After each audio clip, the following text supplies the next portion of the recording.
world here. It's not Boston, it's not Bosnia, it's Iraq. It's a little tough to try to figure out who the insurgents are and who the good people are. You have to approach everybody with caution.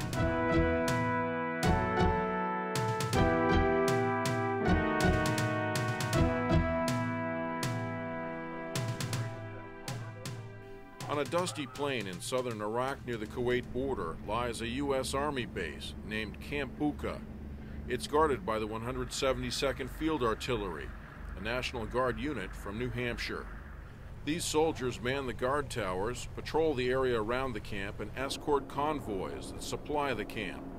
They guard the vital lifeline of supply trucks running from Camp Bucca to an Army depot on the Kuwait border and back again in southern Iraq. This is the main entranceway into Iraq. So sitting here, you can see everything from Americans, Brits, Polish. We've seen all the South Koreans come through here, all the security guards. Everybody passes through here. So this is the entrance to Iraq. We run escorts between Camp Bucca and here on a regular basis. We escort civilian and military traffic. We also escort convoys for water and people going to the port if they request it. We handle all the right-hand turns once you come into the country. All convoys have to have at least 2 trucks with gun platforms on them. Basically, just in case anything was to happen, they have to be able to defend themselves. Most of the trucks that pass back and forth between here and Kuwait are supply trucks, mostly civilians that are in them, and they don't carry. They're not allowed to carry any kind of weapons of any sort. So basically, we just go along for protection. We make about 7 of these runs a day, and it's mostly supplies that are needed here at the camp for as far as mail, food, water, things of that nature. For starters, and I've told my soldiers this all along, that this is a dangerous duty. This is not the most dangerous place in Iraq, and we're lucky that we're not in those places. We do not have enemy contact down here every day on a daily basis. It's not the most dangerous place in Iraq. It is dangerous, however. We have had contact with the enemy down here. We've seen the enemy move down from Basra, which is not too far north from us, and has made contact at times with us. So it's not a safe place. It is a British sector. The British are out patrolling heavily in this sector, and we do a lot of patrolling with the British. But the British have taken casualties here, and I would expect that we would continue to see some level of enemy activity here. Generally, they don't mess with us quite as much. We have a lot better armored vehicles. We carry heavier weapon systems on the top, so they tend to aim for soft targets. They tend to aim for the people who aren't who aren't as aware, as situationally aware, who aren't always ready for whatever's going to come at them. They tend to stay away from the people who are better prepared and better armed. It's mostly really quiet along on the road right into Kuwait, where there's a little bit of a populated area, a little bit of the city. You see a lot more people along the side of the roads. Sometimes when we get backed up, we have problems with locals trying to loot the trucks. So if we have to stop for any period of time, we have to get out of the vehicles, walk up and down the line, keep the locals away from the trucks.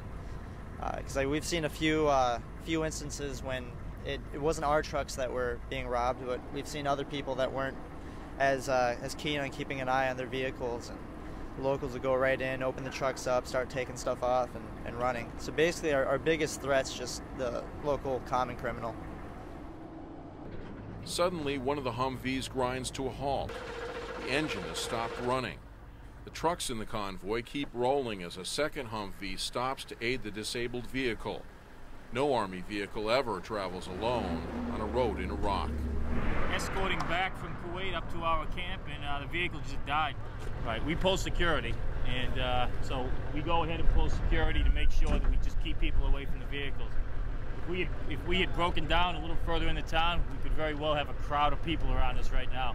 So I guess if we had to break down anywhere, this is the place to do it. Another 300 meters, we could have, we would have children all over the place. And most of them mean well. They're looking for candy or handouts. But Yeah, it can get difficult. We've had breakdowns before where we've had people up towards Basra just swarming all over the vehicle. That might be bad, huh? Oh yeah, that can be bad.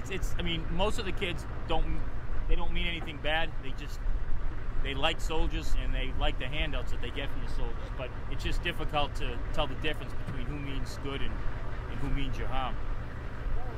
And unfortunately, that's what we see a lot in a lot of these missions. The vehicles have been pushed real hard over the last couple of years, and in this kind of heat, it makes all kinds of maintenance issues that we don't experience back home. Help arrives in the form of another 2 Humvees. The broken down Humvee is tied to another one and towed back to the base safely. So you try all kinds of new things like they were just trying, but unfortunately you get real good at vehicle recovery and planning for contingencies, such as this on a lot of our missions. As the convoys move through the area, they have to pass through several Iraqi police checkpoints on the main highway. A roving patrol from the 172nd stops and checks in with the local Iraqi police at a checkpoint which lies next to the soldiers' base camp, Camp Bucca. Camp Bucca is the largest detainee facility in Iraq, and these soldiers' mission is to defend it from attack. The soldiers maintain good relations with Iraqi police and stop by whenever they can to swap information. Misses? 1, 2, 1. Gabe? More than one checkpoint. They've got one down the road farther. They've got one in Hooksett. They've got little motorbikes they take back and forth. And we'll catch them out here driving back and forth, swapping out, checking up on their guys, seeing how they're doing. We see them out here all the time, say hi to them, try to keep a good rapport with them. We come by here quite a bit. Come by, say hi. They give us a lot of good information. If there's any threat to the camp, we'll talk to them and we'll go in and tell our intelligence and see what we can do with it. They get a lot of good information. They check the vehicles coming in and out of Hooksett. Anything suspicious, they'll stop, they'll pull them over, see what's if anything's not supposed to be there, any kind of weapons or anything that's going to harm anybody. They're not only looking out for us, but they're looking out for the city, mainly the city. And they seem to be doing a pretty good job. Hooksett has been pretty quiet, so I think they're doing some good out here. Name? My name? Troy. Troy. Troy? Troy. Jawad. Jawad? Jawad. Salah. Salah. Salah. Abdelal. Abdelal. Uday. Aqil. Akil. Mustafa. I'm a corporal. 2 stripes? That's all I have. 2 stripes? Corporal. Like this? 4. 2. He has 4. Sergeant. 3. 4. You're 4. This is 4. Finish. 0. Finish. 0. Private. Uh-oh. Private. New. New? Yeah. Private. Yeah. That's good. Good job. Good.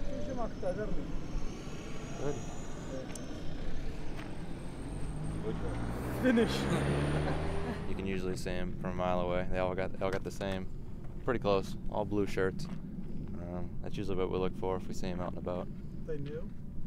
Yeah, they got them when we came over. We started out, and we gave them the uniform. This is what you guys are going to be wearing, blue, and they kind of all came up with their own rank system, which is good. Kind of looking around, see who's boss. Yours? Kalashnikov. Ros. Median Ros. Cheeky.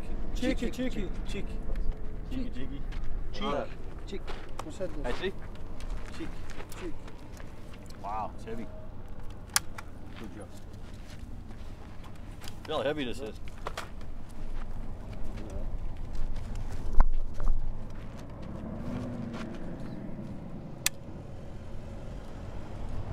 You can play everything, make sure it's playing. Good? Good. Very good. Salam rahmatullah. I don't have one. I gotta carry this. Oh. Oh well. Good. You guys only have just the one? 13. Just one? No, 6. All 6. Good. And you? Small one.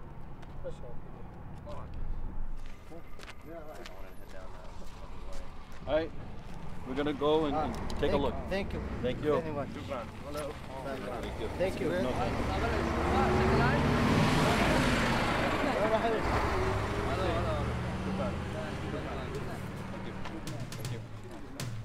Have a good night. Thank you. Good night. Shukran.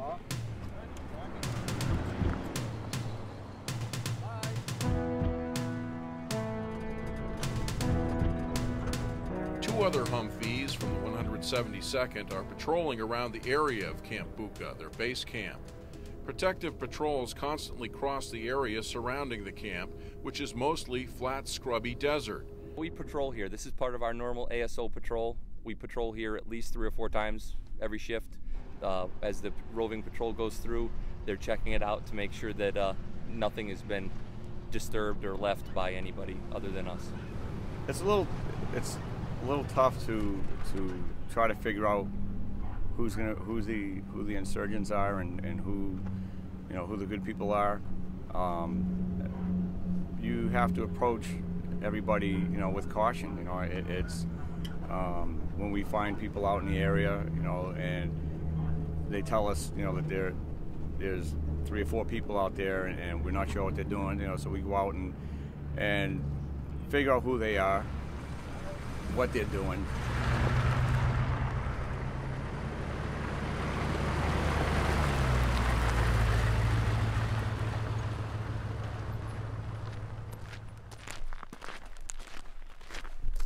The soldiers like to keep an eye on all the areas around the camp, especially those that have a possible military value, like this old military site now abandoned and strewn with debris.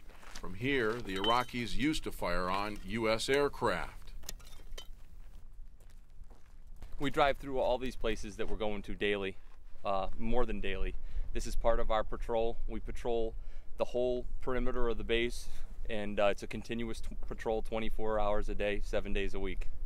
We go out all around this area and we call into our base that we find unexploded rounds that we have to mark them and wait for somebody to come out and get rid of them for us. But we'd spend a whole year just in one area picking up stuff that we don't even know yet what it is. It's all different kinds. We find all different kinds of ammo, Russian, whatever. It's unbelievable the stuff that we find out here. Oh, they look like 50 cal rounds, but they were a little bit bigger. The 14.5? 14.5s, yeah. That's the problem with this country. There's unexploded ordnance everywhere.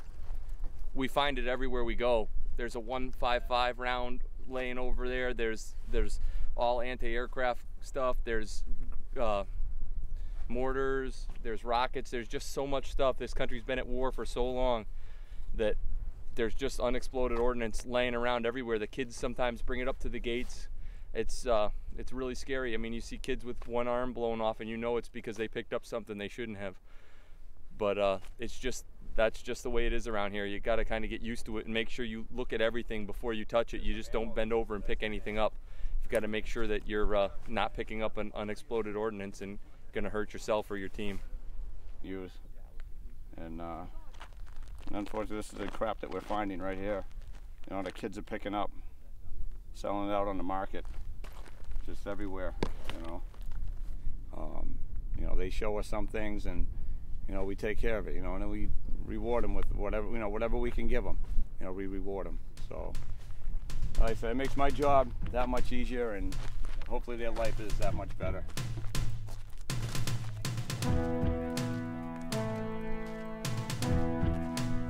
The 172nd Field Artillery is tasked with protecting Camp Bucca. Other units guard the Iraqi detainees inside the camp, while the 172nd safeguards the approaches from any potential threats. It'd be a small insurgent force, no more than 3. Probably a suicide mission. Car maybe, kind of sneaking in here. Over here, you never know what's going to come at you, so it could be about anything. It could be vehicles with explosives coming in. It could be people with explosives coming in. It could be a crowd of demonstration coming down. We might have mortars outside that we gotta get everybody kind of in a safe area. There's all kinds of different things that could be coming in at us. You expect it. You live with it. It doesn't faze us anymore. You just expect it.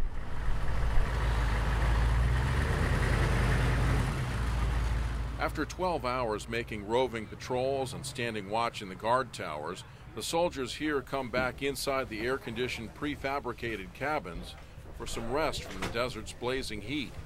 Inside, there are reminders of home amid the equipment of war. In this particular building, there's about 33 people. This is on the average of what someone has for space. Usually one person takes one side, the other person takes another. It's, as you can see, they've built up shelves here to where they can store stuff on, and they pretty much share those shelves. Again, they have pictures of their family at home,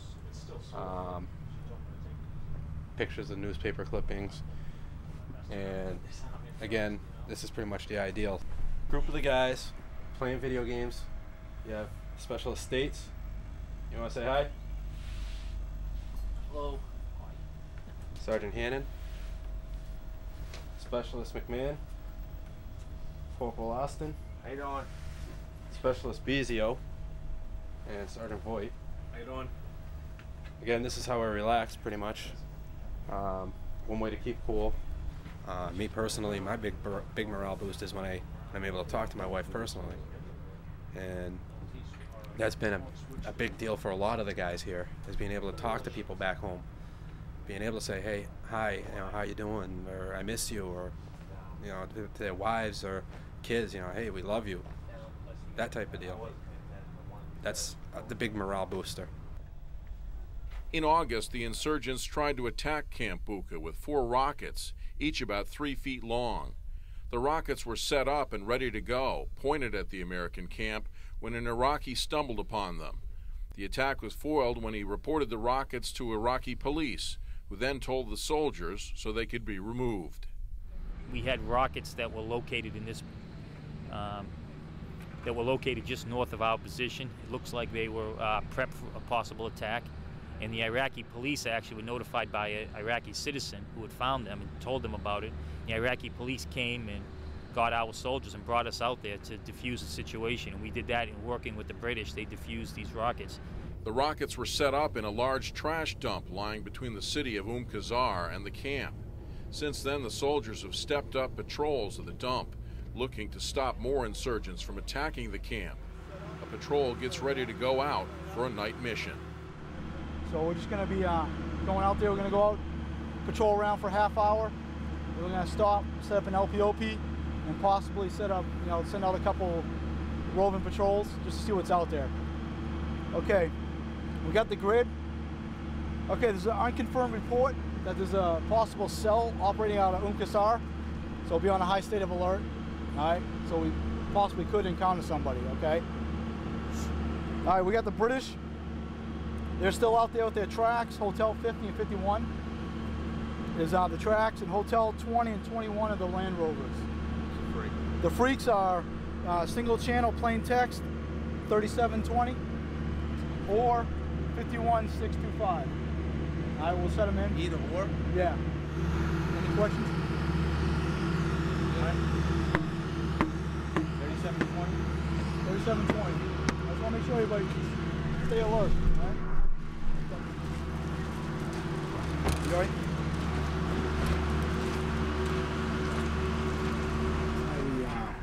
We went into the operations center and we got a mission down to go out and patrol an area that it was suspected there was like a cell out there working out of Qasr, and we had found 4 rockets out there that were already set up and wired up.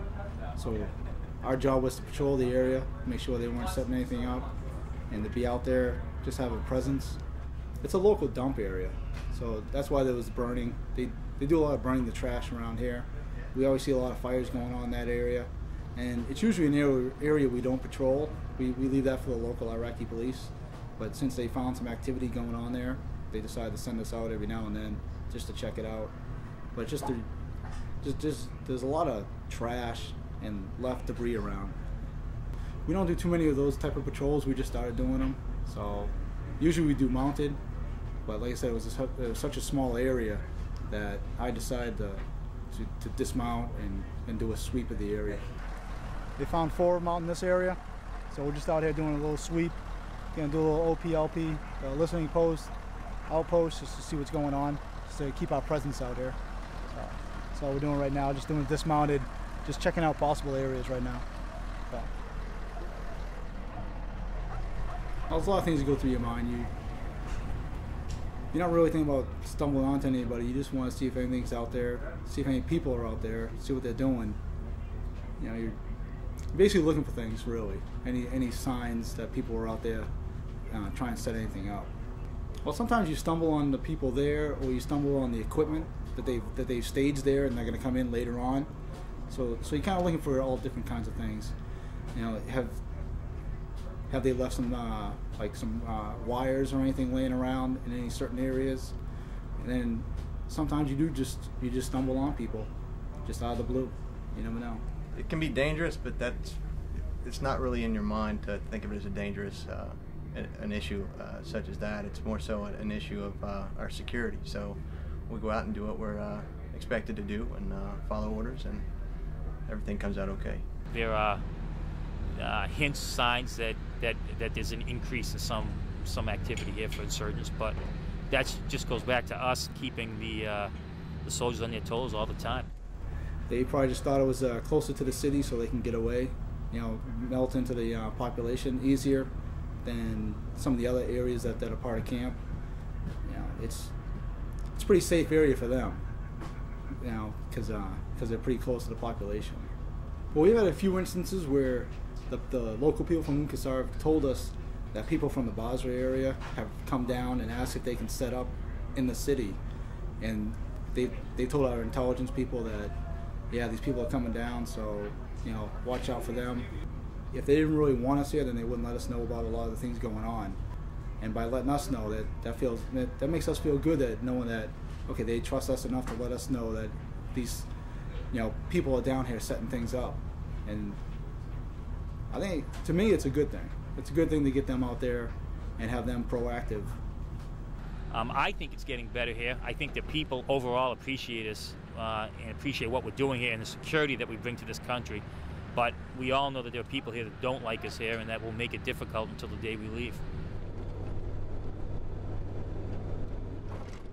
The unit runs roving patrols all through the night, guarding the perimeter to the base.